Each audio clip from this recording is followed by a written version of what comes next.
You are not here to be one thing, to have one version of your identity that's allowed to be seen in the world. You do not have to show up in this world always editing and censoring yourself. So that part of you that you're not allowing to show up in spaces, it's still a part of you. And it's going to keep showing up until you let it in. I had to learn that the hard way. So there was a transition period for me between 2023 and now where I thought in order for me to be taken seriously, in order for me to be seen as professional, I needed to hide certain parts of myself and just who I am naturally.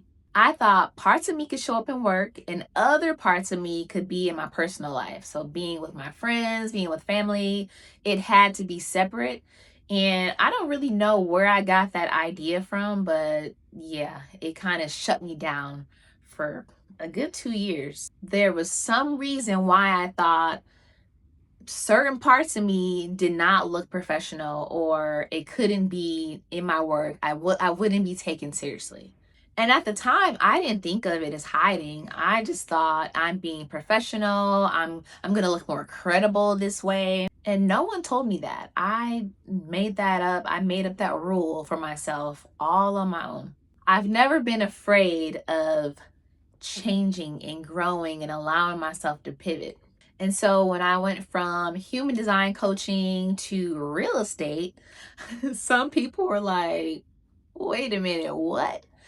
And real estate or relocation specifically, relocation and apartment locating, it wasn't a stretch because I've moved around so much. It just felt like a good thing that I've experienced that I could help other people do, as well. But the part that's messed up about it is that when I did switch over into the real estate industry, I thought, okay, all the intuitive, woo-woo, boho, all of these elements of who I am, they can't show up over there. I have to keep those separate. So if this is my normal woo, I keep saying woo woo, but my normal intuitive self, and this is the relocation specialist, she has to show up a certain way and be seen a certain way. They have to be separate. That was my thinking. So all of the human design and astrology and talking about the universe, I'm like, okay, no, I don't want people on this side of my world to see that. Let me leave her in the closet. Yeah, that's what I thought. But of course, things started to feel off. I started to feel like I wasn't being real, like I wasn't being my full authentic self.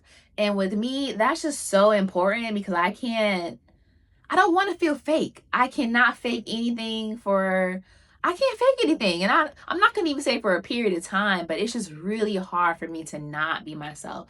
And so for that time that I was trying to appear a certain way and leaving other parts of myself hidden, it was really hard. I felt blocked. So I would say in my day to day, it's not like I was experiencing this internal tug of war or it wasn't anything dramatic. Like, I don't even know if the people in my life could really see a difference in me other than if I would express something about feeling blocked or wanting to be more creative or wanting to feel, I don't know. I'll have to ask my husband, did he feel a difference? But like, I felt the difference. And I would say the longer it went on, the more that I knew I needed to come back to myself. I needed to show all parts of myself in my work and in my personal life. So in my whole internet deep dive, I came across something that I learned about in 2022 when I was doing this spiritual business coaching program. And so it's called parts work. But the greater like umbrella for that is internal family systems.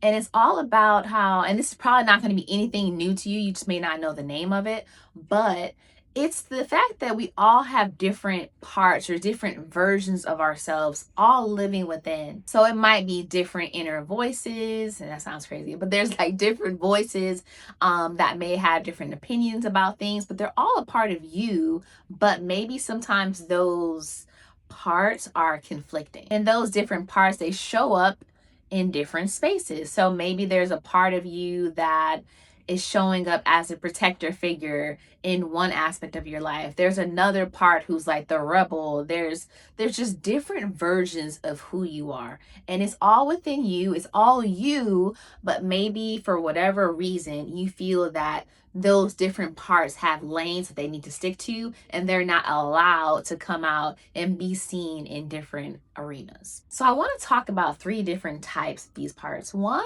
is the exiles. So the exiles, they're more of like the one that we see is risky. They may be the rebellious side of you. They're the ones that you want to push down. You want to exile them. You want to hide them so that you don't have to pay the price for whatever it is that you think they may do. And then you have the managers. So the managers are the ones that show up in your day-to-day life. They're the ones that are really getting things done. They are keeping you on track, and they're the ones cracking the whip at times. The manager is probably the most edited version of you. And again, I wanted to say I'm not an expert in this internal family systems. I am not a therapist, but this is just things that have been coming up in my own research that I thought may be helpful to you. And lastly is the protector. That's the last one I want to talk about today. It's the one who's trying to keep the exile at bay. Like, it wants to keep that one away. It wants to keep you safe from being judged. It wants to keep you safe from being kicked out of the wolf pack. Like, the protector really thinks it's helping you, but a lot of times it's actually hindering you by keeping you away from your authentic self. And it's not like the protector came up with this need to protect you and keep you safe for no reason. There may have been something that happened to you in your life where maybe you were embarrassed, maybe you were rejected, and your protector self, it noticed that and it said, you know what? I'm not letting that happen again. Let me make sure I stand on guard and keep us safe. And so that's where that comes from. And it serves a purpose, but then also everything has a cost. Maybe that cost is not even worth it anymore. It's keeping you away from the life and the things that you actually want to experience. The longer this goes on, these different parts are, serving the role they think they need to play, but you start hiding, and that hiding starts to become so second nature that you don't even notice it is happening. It's more of like an automatic response. So then one day you wake up and there's this edited, pre-approved version of you that's showing up in all different parts of your life, and you start to lose touch with who you really are. To me, that's a really heavy cost, because every time we go around and we operate in the world with this mask on, it starts to feel heavy. You start to miss out on, well, I would say the world misses out on you. Every time you're not showing up as your authentic self, everyone around you is missing out on the joy and the magic of who you are and what you would bring to the world if you were completely being yourself. I think that's probably the biggest cost. But I want to make one thing clear. I'm not saying that you need to show up and overshare all parts of yourself to people who don't warrant it. There are parts that you want to hold sacred and only share them with the people that you care about, or, you have to use discernment. So I'm not saying you need to go out and be all willy-nilly and wild, but you can choose who your public self is and who your private self is. But when you start to hide different parts of yourself, or it feels like you're holding yourself back, I think that's when you want to start to take notice and really start to question, am I showing up as me? So just circling back to my experience with this and like hiding different parts of myself. So in that time when I was in real estate and relocation and trying to show up as this credible me and putting woo-woo me to the side, it was hard. But I've recently looked back at some of my human design and looked at my astrology chart, and one thing stuck out to me, and it was just like glaring, like, whoa, okay. The woo-woo side, the intuitive side, the in-tune side is who I am, but it's okay to allow that part to show up in my work and show up in my business. I don't have to create this whole new separate persona in order to be taken seriously.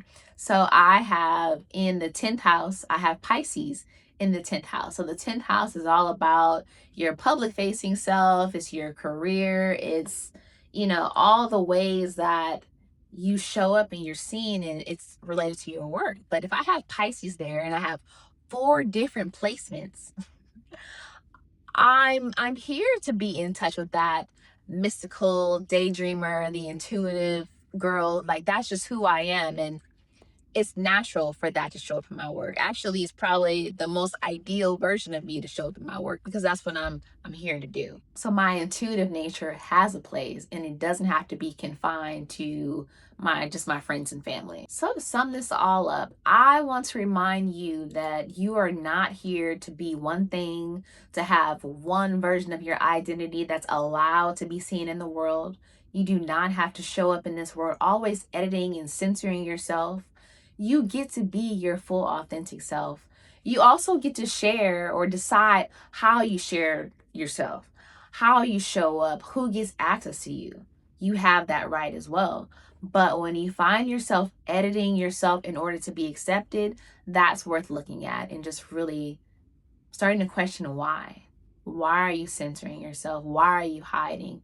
Are you afraid of being judged? What do you think is going to happen if you show up as your full self? And I always like to return to the question, who am I in this chapter and what do I want to experience? So I'm going to also pose that to you. Who are you in this chapter and what do you want to experience?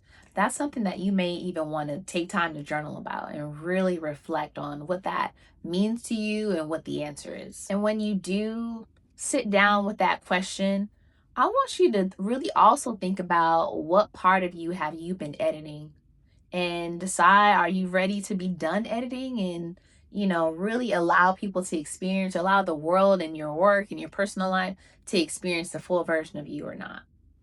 So that is it for today. And before I leave here, I want to share that I have a Meet Yourself starter kit. In that, it's a video, it's a PDF that you go through how to pull your human design chart so you can see who you are at your authentic level before the editing. And then we also have some really great journal prompts about the stories you've been telling yourself that may have been holding you back, what things are costing you, and what type of life you actually want to create for yourself. So if you're ready to meet yourself, I invite you to click on the link in the description. It's free. Go ahead and grab that, and I will see you over there.